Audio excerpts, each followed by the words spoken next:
माँ तो माँ होती है, रुला देने वाली कहानी। चिराग अब बड़ा हो गया था, पढ़ लिख कर अब उसकी एक अच्छी सी नौकरी एक शहर में लग गई थी।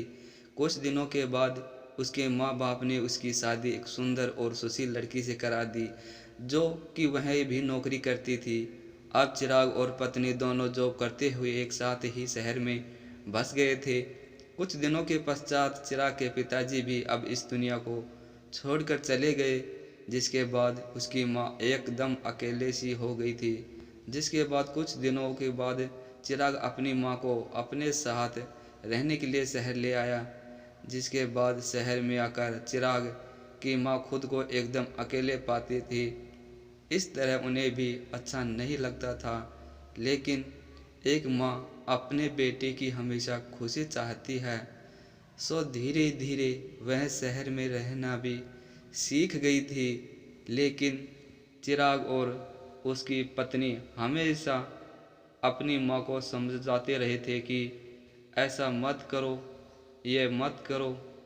मतलब कि वे अपने आगे माँ को गांव की एक तरह से गंवार ही समझते थे। लेकिन माँ की दिल तो हमेशा से अपने बच्चों के लिए बड़ा ही होता है। सो वे सभी बातें चुपचाप सुनकर हाँ में हाँ मिलाकर रह जाती थी। एक दिन की बात है, सुबह चिराग की पत्नी को ऑफिस जल्दी जाना था।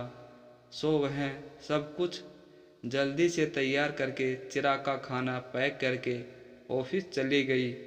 फिर इसके बाद चिराग भी जल्दी जल्दी तैयार होकर ऑफिस निकल गया।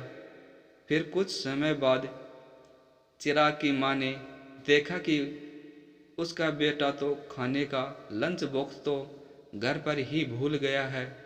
तो माँ ने बिना देर करते हुए फटाफट ऑफिस पहुंच गई और पास में एक कुर्सी पर बैठ गई, क्योंकि कंपनी में बाहर के व्यक्तियों को अंदर जाने के लिए मना था। सो फिर बेटे को दिक्कत ना हो इसलिए फ़ोन न करके मैसेज किया। लेकिन चिराग अपने काम में बिजी था, सो माँ के मैसेज पर ज़्यादा ध्यान न दिया। लेकिन उसकी माँ बाहर कब से उसका इंतज़ार कर रही थी। इस तरह कई घंटे बीत गया और इस बीच कई मैसेज भी किया, लेकिन चिराग का कोई उत्तर नहीं आ रहा था। इस तरह चिराग की माँ को चिंता होने लगी थी।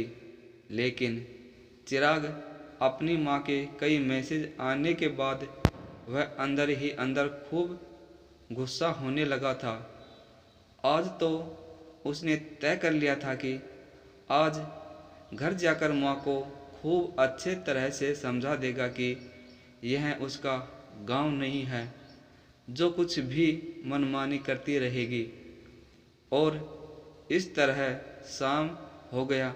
अब चिराग घर जाने के लिए कंपनी के बाहर निकला तो देखा तो उसकी माँ तो यहीं खड़ी है, जिसे देखकर उसका गुस्सा अब सातवें आसमान पर था और बिना कुछ पूछे ही अपनी माँ को डांट फटकारने लगा कि पहले तो घर में खाली बैठे बैठे मैसेज से परेशान करती रहती है और अब तो कंपनी में भी आ गई है।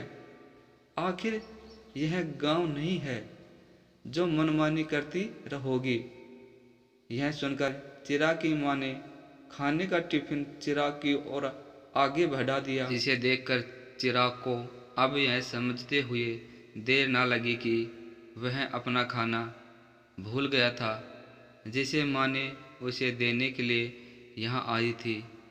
इसके बाद चिराग की माँ बोली, बेटा, भले ही तुम बड़े हो गए हो, बड़े शहर में रहने लगे हो, भले ही अच्छे बुरे की ज़्यादा समझ आ गई हो, लेकिन मेरे लिए आज भी मेरे कलेजे का टुकड़ा ही हो, जिसे मैंने बचपन से लेकर आज तक पालते हुए आ रही हूँ।